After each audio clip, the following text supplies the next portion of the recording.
Hey guys, Richard Holder. Today it's the low buck GT45 versus the world. In this video, we're going to compare our low buck eBay GT45 turbo, you know, the $163 turbo we got from DNA that we run on almost everything. We're going to compare this turbo to no less than 5 different turbos on our 4.8 liter LS. We have a 62 millimeter from Precision. We have a 76 millimeter from VSS Racing. We have a 7875 Gen 2 from VSS Racing. We have a 7582 from Force Performance and an S475 T6 from Summit Racing. We ran these at 4 different boost levels. We measured boost pressure, back pressure, charge temperature, and we had an electronic wastegate control. So how did the little eBay GT45 turbo compare to all of these others? Let's find out.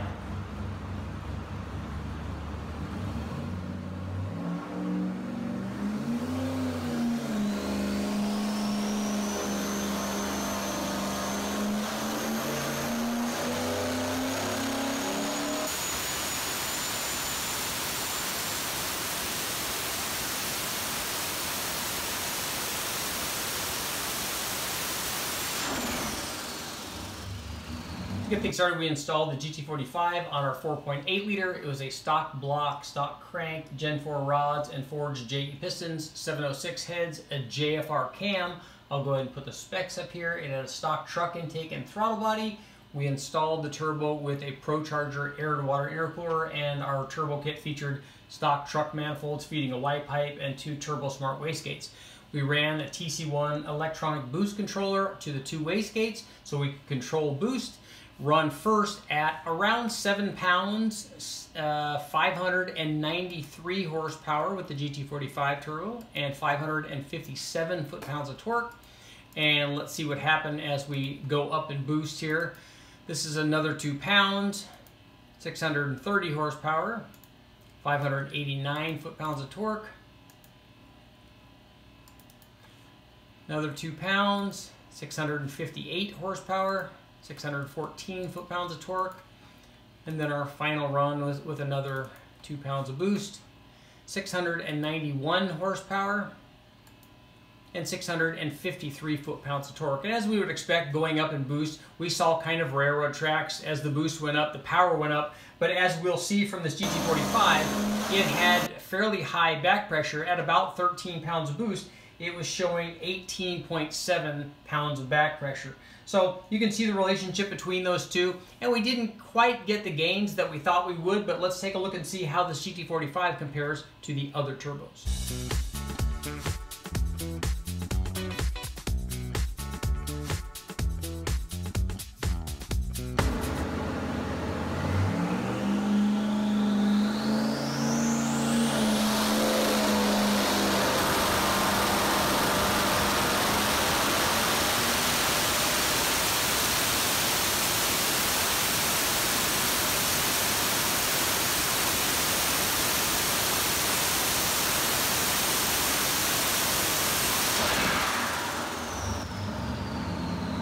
Next up was a 62 millimeter from Precision, and I will go ahead and make sure, just as I did with the GT45, to put all of the turbo specs that I have on each of the turbos up so you guys can kind of compare them. Run with the 62 millimeter Precision turbo at the same boost setting on our TC1 turbo controller. It produced 570 horsepower and 545 foot-pounds of torque. And just as we did with the GT45, we went up in boost, and then we went up in boost again. Unlike the GT45 or the other turbos, we did this on one other one. This thing ended up making 636 horsepower and 593 foot-pounds of torque, and that was at 11 pounds of boost. So we didn't go any higher than this because the back pressure started getting fairly high. Even at 11 pounds of boost, and that was actually dropping toward the end, we saw almost 19 pounds of back pressure on this little 62 millimeter, which is not really sized for this 4.8 liter, but since I had it laying around, we wanted to try it. So let's compare that, and we can compare that to the top one, to the same boost level with the GT45. And you can see the GT45 in green here compared to the red. Those are at the same boost levels with the two turbos, the little 62mm versus the GT45. The 62 made 635 and the GT45 made 658, both at the same boost levels. And the 62mm obviously had higher back pressure than the GT45 did. So now let's take a look at the 76mm from CX Racing. Next up was a T76 from CX Racing, and like the others, I'll go ahead and put the specs up here so you guys can take a look at them. And just like with a smaller 62mm, we didn't run the boost all the way up to 4 stages. We only ran 3, just like we did with the 62mm. And we did that because of very high back pressure. The thing just did not sound happy at all and really wasn't making power anywhere near what the other turbos did. So run at 7 pounds, this 76mm produced 554 horsepower, 531 foot-pounds of torque, and we went up adjusting our TC1, boost controller. Here's what happened when we upped the boost: 585 horsepower, 569 foot-pounds of torque, and here was the final run. You can see it's starting to get a little bit unhappy, but it only made 605 horsepower and 585 foot-pounds of torque.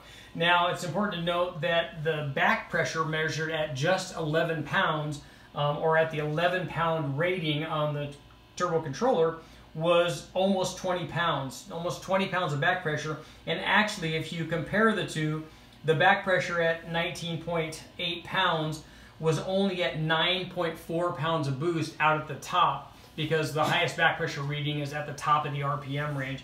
And even with an electronic controller, because of the high back pressure, we were not able to get this thing to have a flat boost curve at 11 pounds. So let's compare this combination. It's obviously, the turbo is obviously sized incorrectly, especially on the hot side, to try to make good power on this combination. But if we compare this at the same boost level, you can see the GT45 in blue made a lot more power than the 76mm. It made 658 at this boost level versus 605. And the difference between them would be even worse as we try to go up even farther in boost. So, for this kind of power output, that 76mm, even though the cold side is bigger than the GT45 is, the hot side is really limiting that T76. So let's take a look at our next turbo.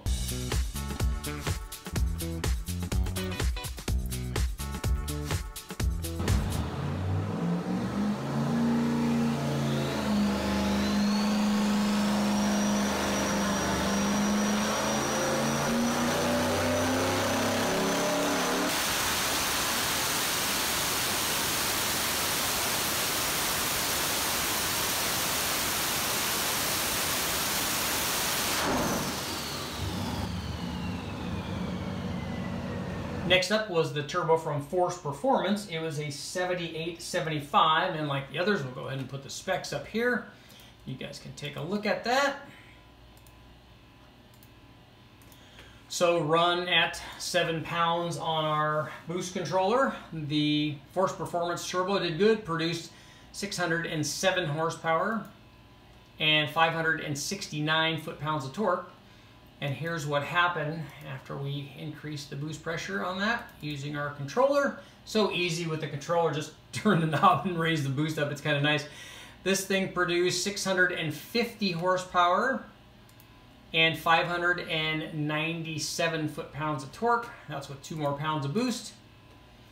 Here's another 2 pounds of boost. We went up again to 672 horsepower and 628 foot-pounds.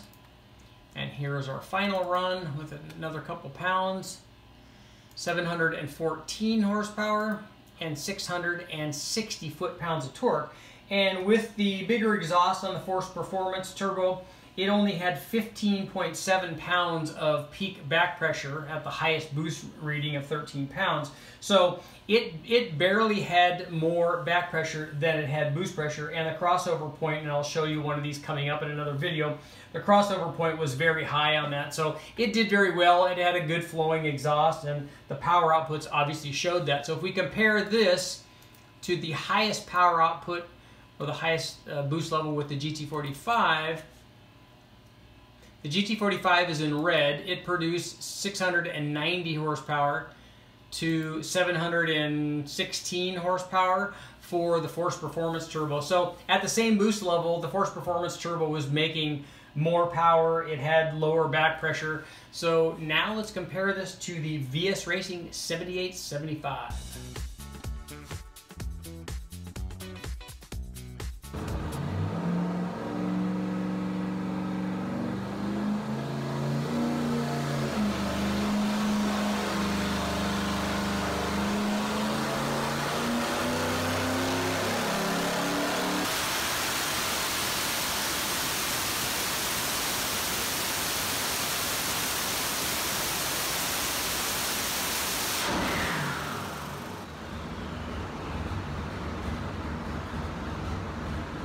Next up on the turbo list was a 7875 Gen 2 turbo from VS Racing. Again, I'll put the specs up here so you guys can take a look at that.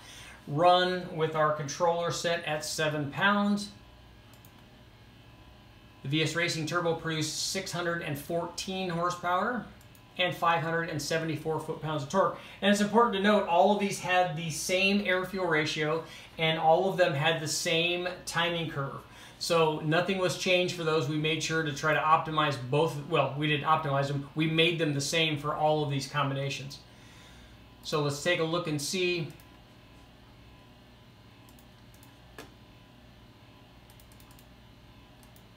Here's what happened when we went up in boost on the VS Racing turbo. It picked up power again, 645 horsepower and 600 foot-pounds of torque. Here's our next jump. 2 more pounds of boost, 679 horsepower, 633 foot-pounds of torque, and then our final run with the VS Racing turbo, 13 pounds, 720 horsepower, and 672 foot-pounds. And as we saw in a comparison with the GT45 turbo, at the highest boost level, the purple and the red, it just was the VS Racing turbo just made more power. It only had 14.6 pounds of back pressure at 13 pounds of boost, so it just barely had more back pressure than it had boost pressure. If you compare the purple and the red, the VS Racing turbo made more power everywhere at the same boost level compared to the GT45. Now let's take a look at our final turbo. It is a T6 S475 from Summit Racing.